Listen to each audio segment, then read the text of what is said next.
Chapter 7 The All in All. While all is in the All, it is equally true that the All is in all. To him who truly understands this truth hath come great knowledge. The Kybalion. How often have the majority of people heard repeated the statement that their deity, called by many names, was all in all, and how little have they suspected the inner occult truth concealed by these carelessly uttered words. The commonly used expression is a survival of the ancient Hermetic maxim quoted above. As the Kybalion says, to him who truly understands this truth hath come great knowledge. And, this being so, let us seek this truth, the understanding of which means so much. In this statement of truth, this Hermetic maxim is concealed one of the greatest philosophical, scientific, and religious truths. We have given you the Hermetic teaching regarding the mental nature of the universe, the truth that the universe is mental, held in the mind of the All. As the Kybalion says, in the passage quoted above, all is in the All. But note also the correlated statement, that, it is equally true that the All is in all. This apparently contradictory statement is reconcilable under the law of paradox. It is, moreover, an exact Hermetic statement of the relations existing between the All and its mental universe. We have seen how all is in the All. Now let us examine the other aspect of the subject. The Hermetic teachings are to the effect that the All is immanent in, remaining within, inherent, abiding within, its universe, and in every part, particle, unit, or combination, within the universe. This statement is usually illustrated by the teachers by a reference to the principle of correspondence. The teacher instructs the student to form a mental image of something, a person, an idea, something having a mental form, the favorite example being that of the author or dramatist forming an idea of his characters, or a painter or sculptor forming an image of an ideal that he wishes to express by his art. In each case, the student will find that while the image has its existence and being solely within his own mind, yet he, the student, author, dramatist, painter, or sculptor, is, in a sense, immanent in, remaining within, or abiding within, the mental image also. In other words, the entire virtue, life, spirit, of reality in the mental image is derived from the immanent mind of the thinker. Consider this for a moment, until the idea is grasped. To take a modern example, let us say that Othello, Ego, Hamlet, Lear, Richard III, existed merely in the mind of Shakespeare, at the time of their conception or creation. And yet, Shakespeare also existed within each of these characters, giving them their vitality, spirit, and action. Whose is the spirit of the characters that we know as Micawber, Oliver Twist, Uriah Heep? Is it Dickens, or have each of these characters a personal spirit, independent of their creator? Have the Venus of Medici, the Sistine Madonna, the Apollo Belvedere, spirits and reality of their own, or do they represent the spiritual and mental power of their creators?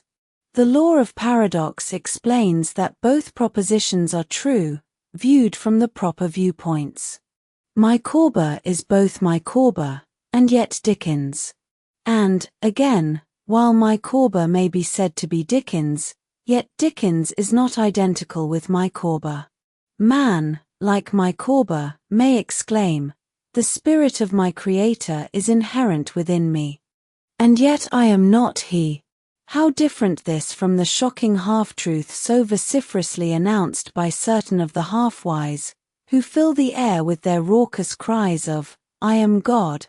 Imagine poor Micawber, or the sneaky Uriah Heep, crying, "I am Dickens," or some of the lowly clods in one of Shakespeare's plays, eloquently announcing that, "I am Shakespeare."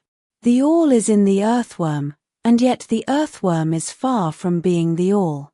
And still the wonder remains, that though the earthworm exists merely as a lowly thing, created and having its being solely within the mind of the all, yet the all is immanent in the earthworm, and in the particles that go to make up the earthworm. Can there be any greater mystery than this of all in the all, and the all in all? The student will, of course, realize that the illustrations given above are necessarily imperfect and inadequate, for they represent the creation of mental images in finite minds, while the universe is a creation of infinite mind and the difference between the two poles separates them. And yet it is merely a matter of degree. The same principle is in operation. The principle of correspondence manifests in each as above, so below, as below, so above. And, in the degree that man realizes the existence of the indwelling spirit immanent within his being, so will he rise in the spiritual scale of life. This is what spiritual development means: the recognition, realization, and manifestation of the spirit within us. Try to remember this last definition, that of spiritual development. It contains the truth of true religion. There are many planes of being, many subplanes of life, many degrees of existence in the universe.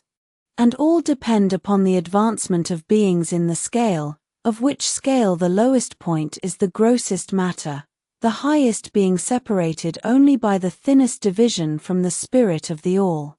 And, upward and onward along this scale of life, everything is moving. All are on the path, whose end is the all. All progress is a returning home. All is upward and onward, in spite of all seemingly contradictory appearances. Such is the message of the illumined. The Hermetic teachings concerning the process of the mental creation of the universe are that at the beginning of the creative cycle, the all, in its aspect of being, projects its will toward its aspect of becoming, and the process of creation begins. It is taught that the process consists of the lowering of vibration until a very low degree of vibratory energy is reached, at which point the grossest possible form of matter is manifested. This process is called the stage of involution, in which the all becomes involved, or wrapped up, in its creation. This process is believed by the Hermetists to have a correspondence to the mental process of an artist, writer, or inventor, who becomes so wrapped up in his mental creation as to almost forget his own existence, and who, for the time being, almost lives in his creation. If instead of wrapped we use the word wrapped, perhaps we will give a better idea of what is meant. This involuntary stage of creation is sometimes called the outpouring of the divine energy, just as the evolutionary state is called the indrawing. The extreme pole of the creative process is considered to be the furthest removed from the all, while the beginning of the evolutionary stage is regarded as the beginning of the return swing of the pendulum of rhythm, a coming home idea being held in all of the Hermetic teachings. The teachings are that during their outpouring, the vibrations become lower and lower until finally the urge ceases, and the return swing begins. But there is this difference, that while in the outpouring the creative forces manifest compactly and as a whole, yet from the beginning of the evolutionary or indrawing stage, there is manifested the law of individualization, that is, the tendency to separate into units of force, so that finally that which left the all as unindividualized energy returns to its source as countless highly developed units of life, having risen higher and higher in the scale by means of physical, mental, and spiritual evolution. The ancient Hermetists use the word meditation in describing the process of the mental creation of the universe in the mind of the all, the word contemplation also being frequently employed. But the idea intended seems to be that of the employment of the divine attention.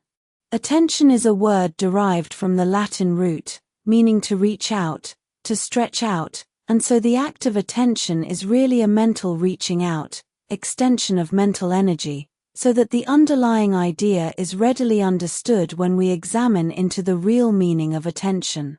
The Hermetic teachings regarding the process of evolution are that, the All, having meditated upon the beginning of the creation, having thus established the material foundations of the universe, having thought it into existence, then gradually awakens or rouses from its meditation, and in so doing starts into manifestation the process of evolution, on the material, mental and spiritual planes, successively and in order. Thus the upward movement begins, and all begins to move spiritward. Matter becomes less gross, the units spring into being, the combinations begin to form, life appears and manifests in higher and higher forms, and mind becomes more and more in evidence, the vibrations constantly becoming higher. In short, the entire process of evolution, in all of its phases, begins, and proceeds according to the established laws of the indrawing process. All of this occupies eons upon eons of man's time, each eon containing countless millions of years, but yet the illumined inform us that the entire creation, including involution and evolution, of an universe, is but as the twinkle of the eye to the All. At the end of countless cycles of eons of time, the All withdraws its attention, its contemplation and meditation of the universe, for the great work is finished and all is withdrawn into the All from which it emerged. But mystery of mysteries, the spirit of each soul is not annihilated, but is infinitely expanded. The created and the Creator are merged. Such is the report of the illumined. The above illustration of the meditation, and subsequent awakening from meditation, of the All, is of course but an attempt of the teachers to describe the infinite process by a finite example. And, yet, as below, so above. The difference is merely in degree. And just as the All arouses itself from the meditation upon the universe, so does man, in time, cease from manifesting upon the material plane, and withdraws himself more and more into the indwelling spirit, which is indeed the divine ego. There is one more matter of which we desire to speak in this lesson, and that comes very near to an invasion of the metaphysical field of speculation, although our purpose is merely to show the futility of such speculation. We allude to the question which inevitably comes to the mind of all thinkers who have ventured to seek the truth. The question is, why does the All create universes? The question may be asked in different forms, but the above is the gist of the inquiry. Men have striven hard to answer this question, but still there is no answer worthy of the name. Some have imagined that the All had something to gain by it, but this is absurd, for what could the All gain that it did not already possess? Others have sought the answer in the idea that the All wished something to love, and others that it created for pleasure, or amusement, or because it was lonely, or to manifest its power, all puerile explanations and ideas, belonging to the childish period of thought. Others have sought to explain the mystery by assuming that the All found itself compelled to create, by reason of its own internal nature, its creative instinct. This idea is in advance of the others, but its weak point lies in the idea of the All being compelled by anything, internal or external. If its internal nature, or creative instinct, compelled it to do anything, then the internal nature or creative instinct would be the absolute, instead of the All, and so accordingly that part of the proposition falls. And, yet, the All does create and manifest, and seems to find some kind of satisfaction in so doing. And it is difficult to escape the conclusion that in some infinite degree it must have what would correspond to an inner nature, or creative instinct, in man, with correspondingly infinite desire and will. It could not act unless it willed to act, and it would not will to act, unless it desired to act, and it would not desire to act unless it obtained some satisfaction thereby. And all of these things would belong to an inner nature, and might be postulated as existing according to the law of correspondence. But, still, we prefer to think of the all as acting entirely free from any influence, internal as well as external. That is the problem which lies at the root of difficulty and the difficulty that lies at the root of the problem. Strictly speaking, there cannot be said to be any reason whatsoever for the all to act, for a reason implies a cause, and the all is above cause and effect, except when it wills to become a cause, at which time the principle is set into motion. So, you see, the matter is unthinkable, just as the all is unknowable. Just as we say the all merely is, so we are compelled to say that the all acts because it acts.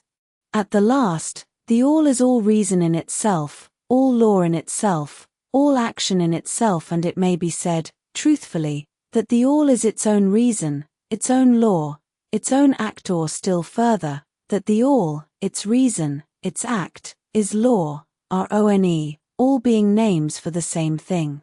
In the opinion of those who are giving you these present lessons, the answer is locked up in the inner self of the all, along with its secret of being.